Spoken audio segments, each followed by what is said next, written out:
Hi, my name is Amelia Smith. I'm part of the Social Work 4500 Crisis Intervention class, and this presentation is also about drug and substance abuse, specifically looking at AA and NA, or Alcoholics Anonymous and Narcotics Anonymous. So, while there's a couple of similarities to these programs, I wanted to split up the purpose from them because there's some key differences. So AA's purpose is to help all alcoholics achieve sobriety. And this is slightly different from NA's because they want to help addicts remain abstinent from all drugs, including alcohol. So it's kind of like hand in hand with them. Where AA wants you to achieve sobriety, it's not even just like they look at it very much so as a one day at a time thing. Like, how long can you make it from last drink to that next, like, I wanted to take a drink and I didn't. And NA obviously wants you to do those same things. And I think that there's just, it's very different depending on who you talk to when it comes to addicts on what they view as like the time they were sober and the time frame, because there's a lot of relapse. There's a lot of, if you don't know what relapse is, like you take a drink again or you use drugs or any other substance after you had set to stay clean. So with AA and their mission to help alcoholics achieve sobriety, they utilize the Big Book, which pretty much just outlines the program that they use to help achieve that. They use a lot of them, I want to say most of them, so if it's wrong, correct me, but they use a 12-step program, and that's very different from what NA uses in their program. The goal is obviously to help members stay sober and to create an environment where alcoholics can support and help each other on their path to recovery.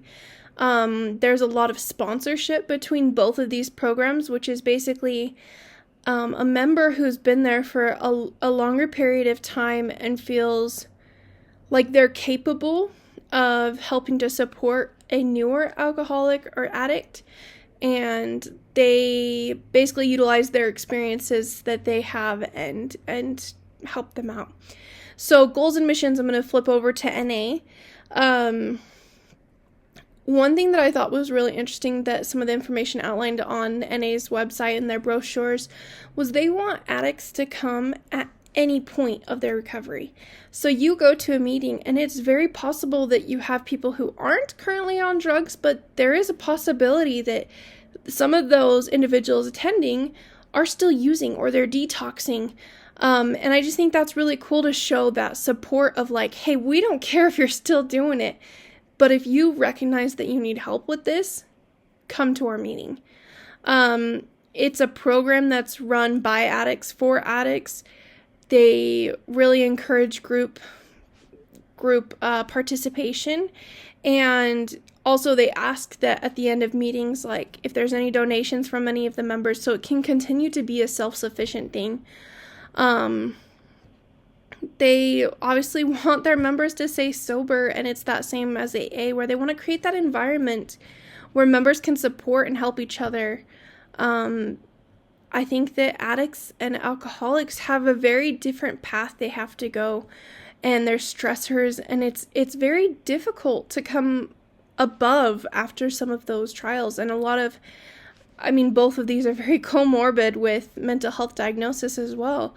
And so creating an environment of support where these types of situations are very isolating and you lose that support group as you go through struggling with it. And this just creates one.